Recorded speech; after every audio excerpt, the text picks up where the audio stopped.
Policía blanco esposa a un SEAL de la Marina negro en el tribunal. Segundos después hace girar toda la sala. Las puertas de la sala 11B se abrieron con un crujido, con el peso de algo más que sus bisagras de roble pulido y hierro. Arrastraban el peso de la historia, la sospecha y una silenciosa tormenta que se gestaba bajo la superficie de los pulidos suelos de mármol de Washington. En cuanto el comandante Elias Monroe entró, la sala pareció encogerse. Todo movimiento se detuvo. Los obturadores de las cámaras hicieron clic, resonando como pequeñas explosiones en el denso silencio. Todas las cabezas en la sala se giraron como atraídas por un hilo invisible. Hacia el hombre cuyo nombre había acaparado titulares durante semanas. El SEAL renegado, como lo habían llamado los medios. El traidor uniformado.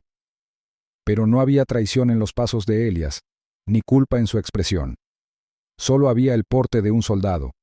Hombros rectos, columna recta, mirada al frente. Caminaba no como un hombre abatido por acusaciones, sino como quien entra en un campo de batalla que ya había aceptado como suyo. La ropa de civil no podía ocultar lo que era. El traje oscuro era sencillo pero elegante, con un tono neutro que no buscaba provocar ni apaciguar. Su cabeza rapada y su mandíbula severa le daban el aspecto de alguien que había pasado años en lugares sin lujos ni pretensiones, donde la vida dependía de la observación, el cálculo y el silencio. Cada movimiento parecía practicado, desde el gesto de asentimiento al alguacil hasta la serena quietud con la que se sentó junto a su abogado defensor. Era una quietud forjada en el caos. La sala se había transformado en una especie de teatro. Todos los asientos de la galería estaban ocupados. Periodistas de todos los rincones del país se sentaban hombro con asesores políticos, observadores militares y una sorprendente cantidad de policías locales que llenaban las últimas filas, todos con una placa en el cinturón y la sospecha en la mirada. Pero Elias no los saludó. No buscó compasión ni esperanza en la sala. Su mirada se elevó directamente al estrado donde se sentaba el juez Raymond Salter, una institución por derecho propio. Con 2 décadas de fallos a sus espaldas, la mayoría a favor del establishment, Salter era conocido por su intolerancia hacia los disruptores y su trato frío hacia los acusados que desafiaban a la autoridad federal. Salter entrecerró los ojos al entrar Elias. Ningún saludo, ningún gesto, solo una mirada. Una advertencia silenciosa camuflada en autoridad judicial.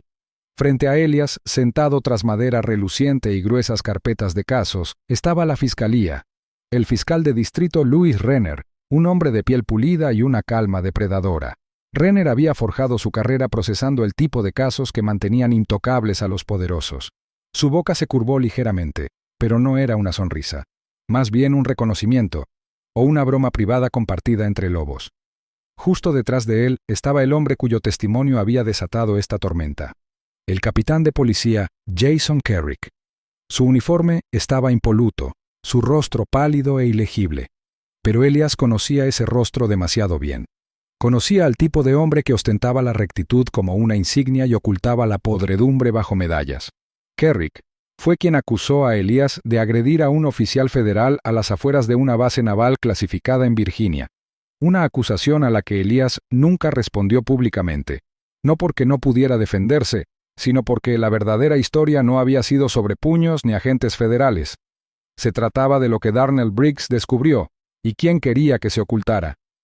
El abogado de Elias, Jerome Tabb, se inclinó ligeramente hacia adelante cuando el juez llamó al orden a la sala.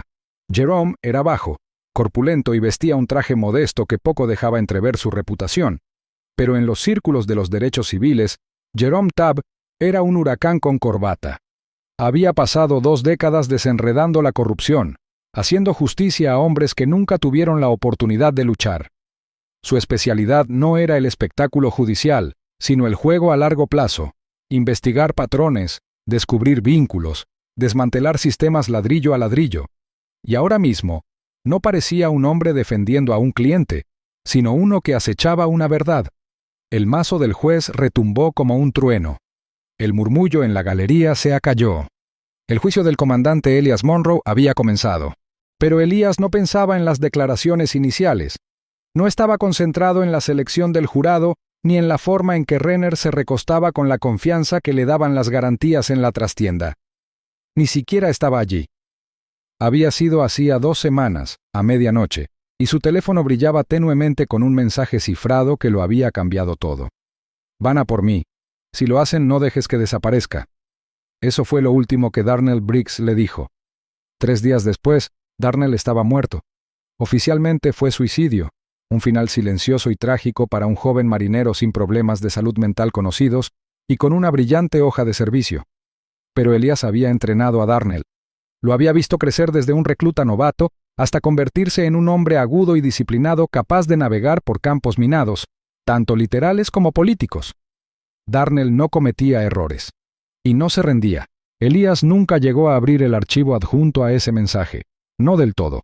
Una fracción de los metadatos mostraba referencias cifradas a una operación en curso, informes de asuntos internos enterrados en los archivos clasificados de la Marina y nombres, varios de ellos oficiales de alto rango. Uno de ellos ya había desaparecido de la vista pública a la mañana siguiente. Otro renunció repentinamente por motivos personales.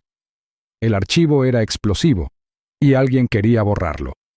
A la mañana siguiente de la muerte de Darnell, la casa de Elias fue allanada. No por la policía local ni por los investigadores militares habituales, sino por agentes federales que operaban con órdenes judiciales selladas. Confiscaron sus teléfonos, sus discos duros, incluso sus condecoraciones militares, como si símbolos de su pasado se hubieran convertido en evidencia de su supuesta traición. Fue arrestado sin oportunidad de hablar públicamente, se le negó la libertad bajo fianza con el pretexto de ser un riesgo de fuga y una potencial amenaza para la seguridad nacional. Sin embargo, ni una sola vez mencionaron el archivo, ni en los medios, ni en las mociones judiciales, ni siquiera en los interrogatorios privados, como si no existiera, como si Darnell Briggs nunca hubiera enviado nada. Pero Elias recordaba, y Jerome había logrado recuperar fragmentos, lo justo para sugerir algo mucho más peligroso que un comandante rebelde. ¿Por qué no se trataba de Elias? Ni siquiera de Darnell. Se trataba del sistema al que habían servido, un sistema que se alimentaba del silencio, recompensaba la complicidad y aplastaba a quienes exponían su podredumbre. El tribunal era solo otro frente en una guerra mucho mayor. Al comenzar las declaraciones preliminares, Jerome no posó, no deslumbró. Le contó al jurado una historia, una sobre confianza, traición y poder. Habló de lealtad, de sacrificio y de un hombre que había pasado 20 años protegiendo la Constitución solo para ser procesado por las mismas personas a las que se suponía que debía restringir. Renner continuó con un enfoque frío y clínico. Elias Monroe se había extralimitado. Había atacado a las fuerzas del orden. Había accedido a sistemas clasificados sin autorización. Se había convertido en un peligro para el país al que decía servir. El jurado, compuesto por 11 civiles y un reservista retirado, permaneció inmóvil, absorbiendo cada palabra. Pero mientras el tribunal avanzaba con sus refinados procedimientos, algo latía en el fondo. Los periodistas murmuraban sobre documentos sellados. Los activistas cuestionaban la rapidez con la que se habían presentado cargos contra Elias. Grupos de veteranos comenzaron a cuestionar la muerte de Darnell. Y silenciosamente, en una oficina cerrada 2 pisos más abajo de la sala, un secretario encontró una prueba que había sido marcada para su destrucción. Una grabación de seguridad recuperada de una base naval, fechada 3 días antes de la muerte de Darnell, que mostraba al capitán Kerrick en una zona restringida donde no tenía autorización. La tormenta se arreciaba, y aunque Elias permanecía sentado en silencio en su silla, con las manos bien juntas, no estaba derrotado. Estaba esperando, observando. La sala creía que estaban a punto de juzgar a un hombre. Pero aún no lo entendían. Ellos mismos estaban a punto de ser juzgados. El juicio comenzó bajo el escrutinio cegador de los medios nacionales, pero bajo los suelos pulidos y los solemnes paneles de roble de la sala 3A, una tormenta se avecinaba en silencio. La sala del tribunal bullía con una frágil expectación, la que precede a un estallido. Los espectadores llenaban cada fila. Periodistas con bolígrafos, activistas con mirada cautelosa, observadores federales ocultos tras expresiones neutrales.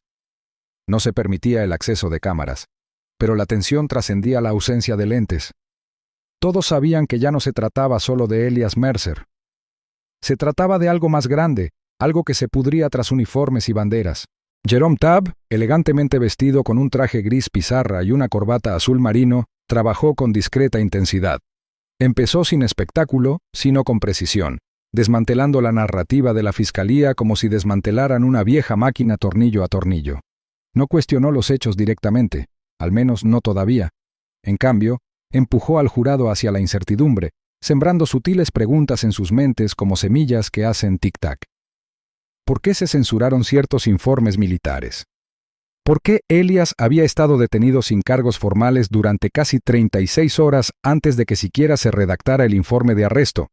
¿Y por qué el incidente ocurrió tan solo unos días después de la disolución oficial de su antigua unidad? Al otro lado del pasillo, la fiscalía se inclinaba hacia la autoridad.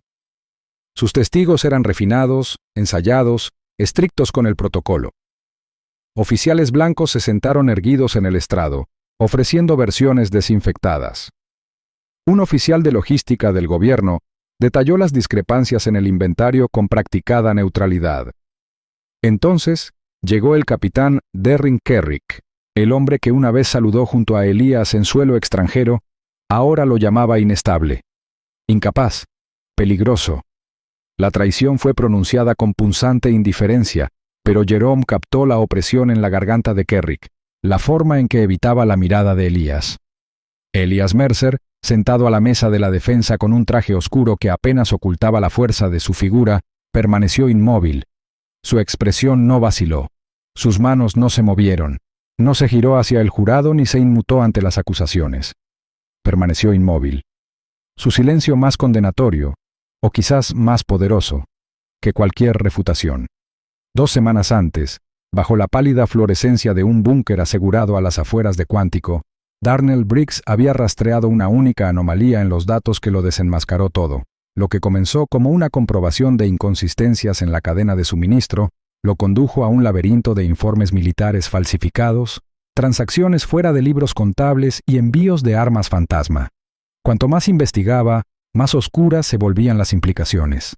La fuente, Arcadia Holdings, una empresa contratista privada con un historial de contratos gubernamentales y una asombrosa habilidad para evadir auditorías.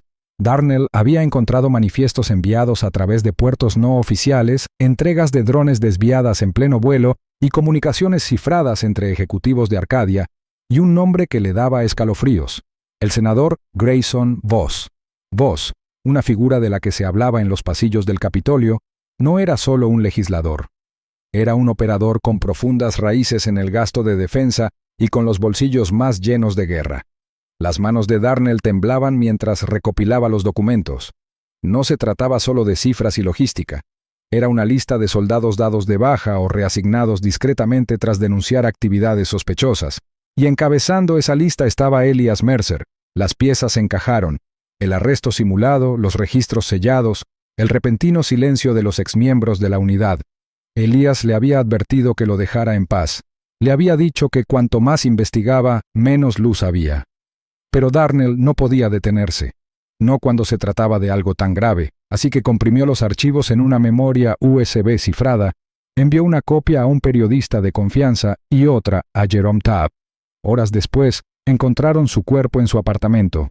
El informe decía sobredosis accidental. Nadie lo creyó. De vuelta en la sala, Jerome se levantó y solicitó la admisión del archivo cifrado. En cuanto pronunció las palabras «comunicaciones clasificadas», se produjo un cambio visible en la galería. Los susurros corrían como el viento entre la hierba seca. El juez Salter, un hombre mayor de rasgos afilados y ojos cansados, se inclinó hacia adelante y denegó la moción.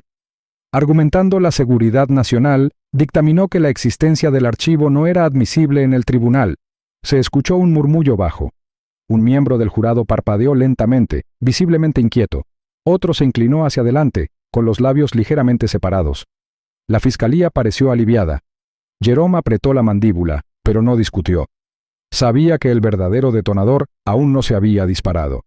Afuera del juzgado, cientos de manifestantes inundaron las escaleras. Llevaban brazaletes negros y ondeaban carteles que decían «Justicia para Elias» y «La verdad es patriotismo». Sus cánticos resonaban en el mármol y el hormigón, aumentando de volumen con cada testigo que intentaba ocultar la verdad.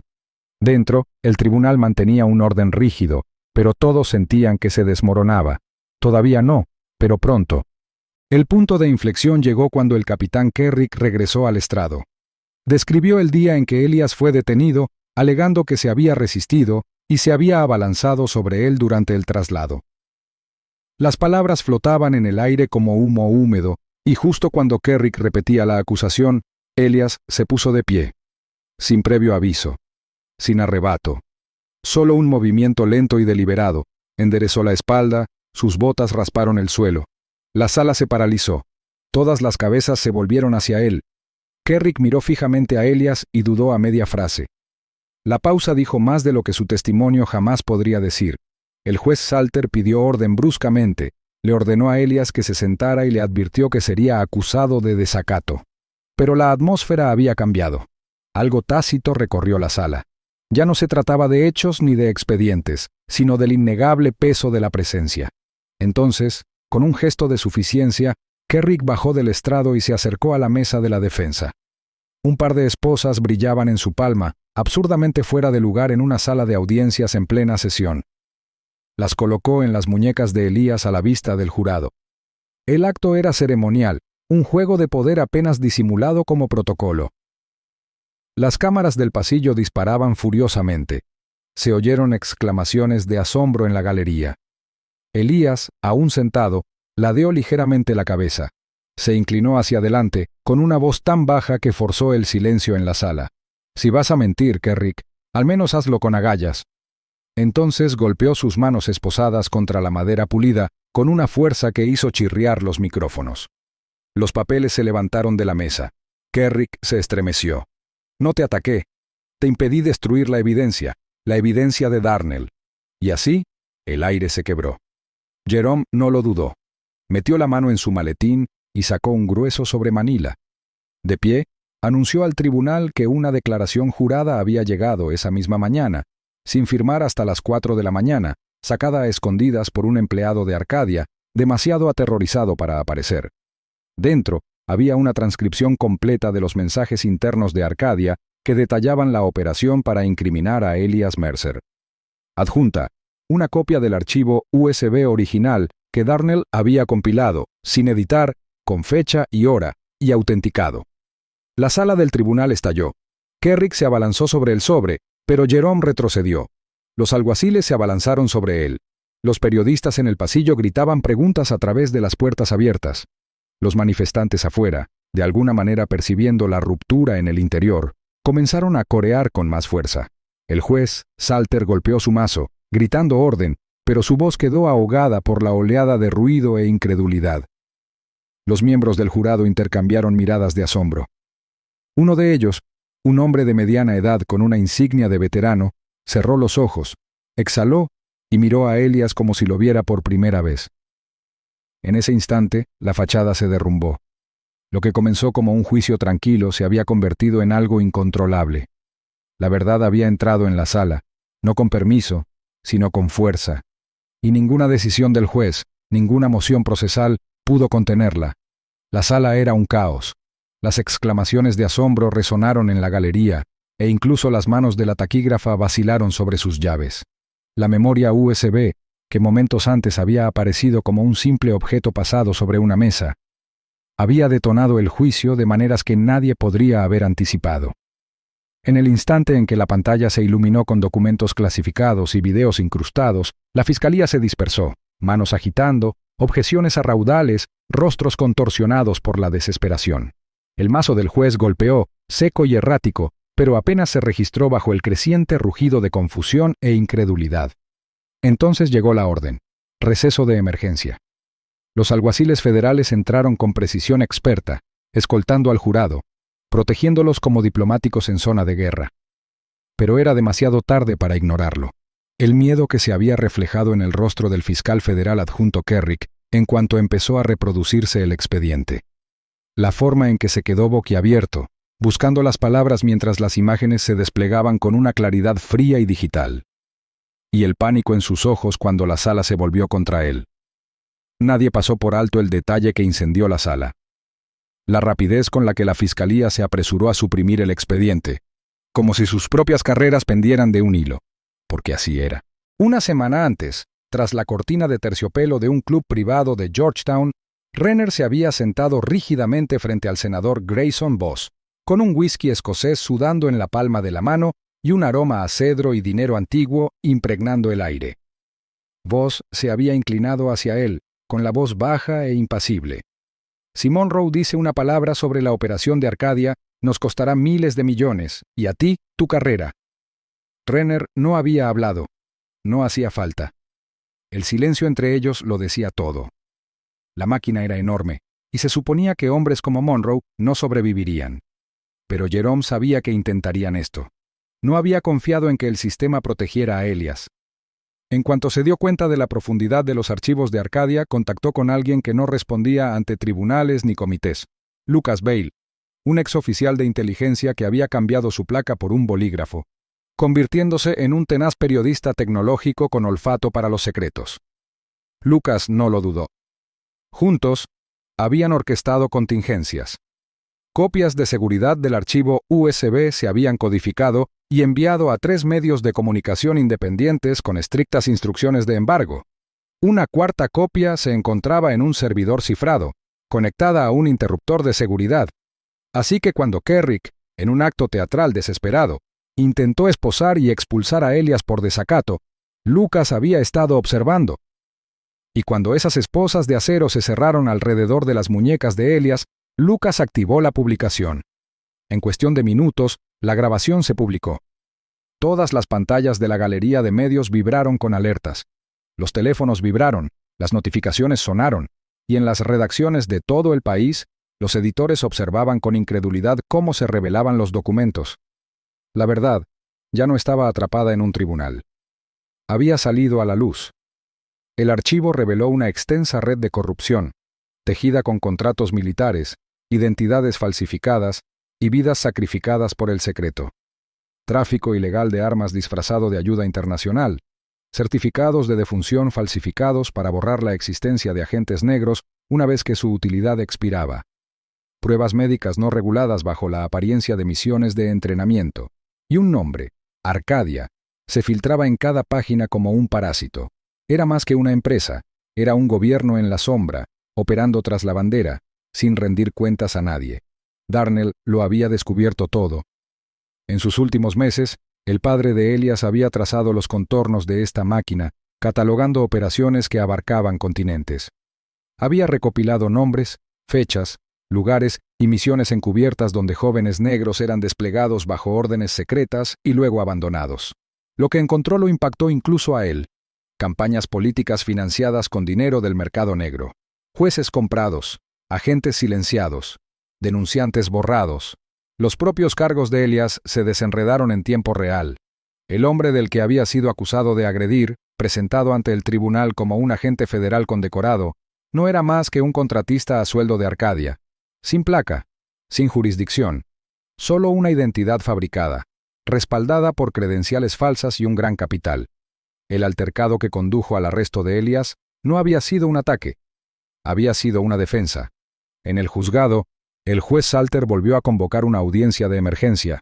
Le temblaban las manos mientras se ajustaba las gafas. Sus ojos recorrieron el estrado antes de posarse en Jerome, quien se levantó con todo el peso de la furia y la verdad tras él. Jerome exigió que se retiraran los cargos.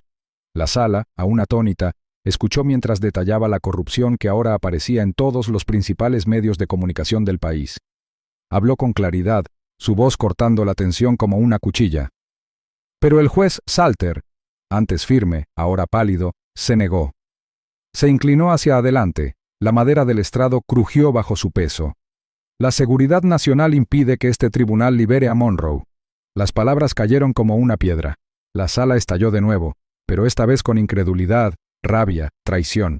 La mirada de Salter se dirigió brevemente al alguacil estadounidense apostado junto a la puerta y luego volvió a Jerome. Su voz se quebró por el peso de lo que no decía. Jerome lo vio. Elias también. Esto ya no era un tribunal. Era un teatro donde la justicia se había convertido en un guión reescrito por el miedo. Más tarde esa noche, Jerome condujo solo por las calles cubiertas de niebla de Washington, D.C., con los faros cortando estrechos senderos en la penumbra. Apenas vio la camioneta hasta que se desvió hacia su carril. Los neumáticos chirriaron. El metal crujió. Su coche giró hacia el arcén derrapando hasta detenerse a centímetros de la barrera de seguridad.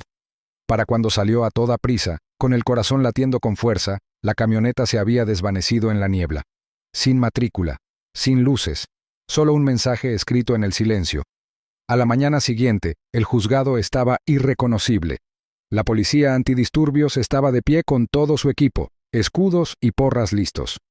Los manifestantes se habían reunido durante la noche, algunos con fotos de Elias, otros coreando consignas exigiendo responsabilidades. Llevaban carteles garabateados con palabras como «Liberen a Elias», «Arcadia al descubierto» y «Nos vemos ahora». Su presencia era un muro de verdad que el sistema ya no podía ignorar. Pero la policía entró con fuerza, despejando los escalones con fuerza. El gas lacrimógeno silbaba en el aire matutino. Los gritos resonaban entre los pilares. Las cámaras lo captaban todo. Dentro, a pesar de la tormenta, Elías se mantenía erguido. Las cadenas tintineaban contra sus muñecas mientras lo conducían de vuelta a la sala. Tenía la cara magullada, el labio aún cicatrizando de un incidente bajo custodia días atrás, pero sus ojos ardían con un fuego constante. Miró a Jerome, quien asintió una vez, y luego al otro lado de la sala, donde los rostros lo observaban con una nueva reverencia. No con lástima, ni con miedo, sino con fe. Ahora lo veían como lo que era, un superviviente, un testigo, una amenaza. Y aunque el sistema le había atado las manos y sellado la boca, Elias Monroe seguía intacto. Con la investigación federal en marcha, los cimientos del imperio corrupto comenzaron a tambalearse. Una extensa red de citaciones, entrevistas y auditorías sorpresa sembró el temblor en el ayuntamiento y el departamento de policía. Los documentos, que antes estaban enterrados bajo el ruido burocrático, fueron exhumados, revelando décadas de colusiones, sobornos y tratos clandestinos. El alcalde Hale, antes tan engreído tras podios y sesiones de fotos, se vio obligado a dimitir bajo una creciente presión. Los medios de comunicación reprodujeron imágenes de sus discursos desafiantes junto con imágenes de él, siendo escoltado fuera de su oficina, con las manos temblorosas y el rostro pálido. El comisionado Grant, quien durante mucho tiempo había hecho la vista gorda ante las quejas y denuncias ciudadanas, fue suspendido indefinidamente. Su imagen pública, cuidadosamente cuidada, se resquebrajó al salir a la luz memorandos internos, documentos en los que desestimaba las acusaciones como histeria comunitaria y protegía a agentes como Crowley con una apatía calculada. El detective Crowley, cuyo nombre se había convertido en sinónimo de brutalidad en los barrios negros, fue puesto en licencia administrativa junto con varios de sus colegas. Los cargos contra ellos no eran solo mala conducta profesional, sino que incluían obstrucción a la justicia, falsificación de pruebas y conspiración para intimidar a testigos. La indignación pública se intensificó con cada arresto televisado, cada video filtrado, cada testimonio entre lágrimas de familias que habían vivido durante años con miedo. El juez Whitman, el hombre que se había sentado tan alto en la sala del tribunal con un aire de autoridad incuestionable, ahora era objeto de una revisión judicial. Su historial, antes considerado inmaculado, mostraba un claro patrón de fallos desproporcionadamente severos contra acusados de color. El mismo juez que una vez desestimó las súplicas de Elijah con una mirada fría, ahora enfrentaba investigaciones que podrían acabar con su carrera. En los días siguientes, la ciudad pareció respirar hondo. Los manifestantes ya no marchaban con la misma urgencia frenética, sino con un renovado sentido de propósito. Aparecieron murales en las paredes de ladrillo, imágenes de cadenas rotas, puños en alto, y niños sonriendo bajo lemas que exigían la verdad. En medio del ajuste de cuentas que se desplegaba, Elijah y Malik encontraron algo desconocido: la paz. Ya no acosados por acusaciones, ya no ensombrecidos por la duda, comenzaron a recuperar sus vidas poco a poco. Pasaban las mañanas caminando por el barrio, saludando con la cabeza a los desconocidos que ahora los saludaban con respeto. Las mismas personas que antes apartaban la mirada ahora preguntaban cómo podían ayudar. ¿Qué podían hacer para que nadie más sufriera lo que ellos habían sufrido? Elijah a veces se detenía cerca de la esquina donde todo empezó, donde Crowley humilló a Malik por primera vez en público. Miraba fijamente el pavimento, recordando la punzada de impotencia que una vez le anudó el pecho. Ahora sentía algo diferente, determinación, no rabia. Malik había retomado sus estudios más tranquilo que antes, pero con mayor concentración. Era voluntario en el centro juvenil local, trabajando con chicos que lo admiraban no solo porque sobrevivió, sino porque nunca se rindió. Le preguntaban cómo mantenía la calma, cómo no arremetía. Les decía que la fuerza no se trataba de fuerza, sino de mantenerse firme en la verdad incluso cuando todo se oponía. Marcus, el activista cuya voz había galvanizado a la ciudad, continuó su trabajo con una urgencia agudizada por la victoria. Se reunió con miembros del Consejo, redactó recomendaciones políticas y dirigió talleres sobre derechos legales y supervisión comunitaria. La reforma no fue rápida ni limpia. Hubo reveses, legisladores indecisos, resistencia interna de las fuerzas del orden, incluso amenazas veladas, pero el impulso era innegable. Se programaron audiencias de transparencia, se hicieron cumplir las órdenes de usar cámaras corporales y se formaron juntas comunitarias de revisión. La lucha no había terminado, pero por primera vez, el sistema escuchaba.